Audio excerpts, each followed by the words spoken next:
Avellino at Kim Chiu walang sinayang na oras. Tila walang pahinga ang tambalang Kim Pao na sina Paolo Avellino at Kim Chiu. Puspusan ang paghanda at taping para sa kanilang pinakabagong movie na isasali para sa MMFF 2026. Ayon sa balita, malapit na ang submission entry para sa naturang festival. Makita sa latest IG ni Kim Chiu, survive today's long day from yesterday long day, time to prep for tomorrow long day. Tuloy-tuloy na ata shooting nila kaya puro long day na sked niya.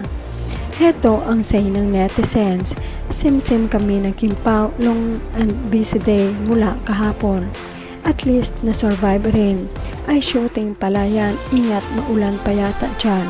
Since nag-update ng day 1, nakaraang sunod-sunod na yan. Wala lang posting kasi confidential pa.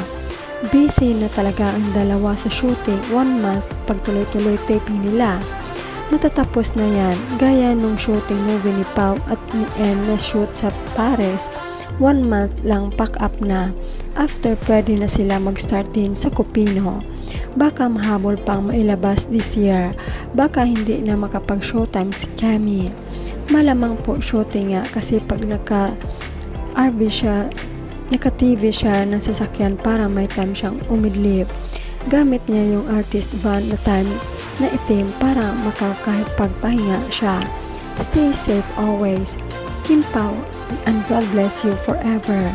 September 30 deadline nila ng finished film. Ang movie naman kadalasan wala pa 30 days tapos na filming. May binaba na rules ng film industry. Dati na bawal na yung lagpas 12 hours work. Kasi nga ang shooting o taping noon magdamagan talaga. Lakas ng kutob ko na itong movie na entry nila sa MMFF ay ang real love story journey nila, Kim and Pao, at ang ending ay ang inaasam-asam ng lahat ng Kim Pao Lanja. Hari nawa po, dear Lord, ipamasko niyo na po sa amin please kung matuloy ito ang panahon kung saan may pakita natin kung gaano kalakas ang Kim Pao Lanja.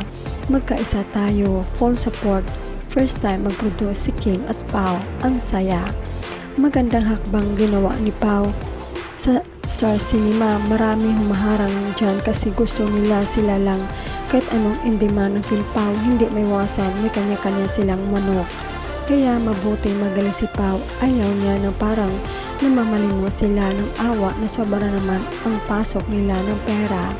Pero kulang sa support, buti magaling ang buong Kim Pao. Sana tuloy-tuloy na to Pao, ikaw na mag-produce sa Kim Pao. Pero malapit na ang submission entries kaya for sure, kailangan nila walang sayangin na oras.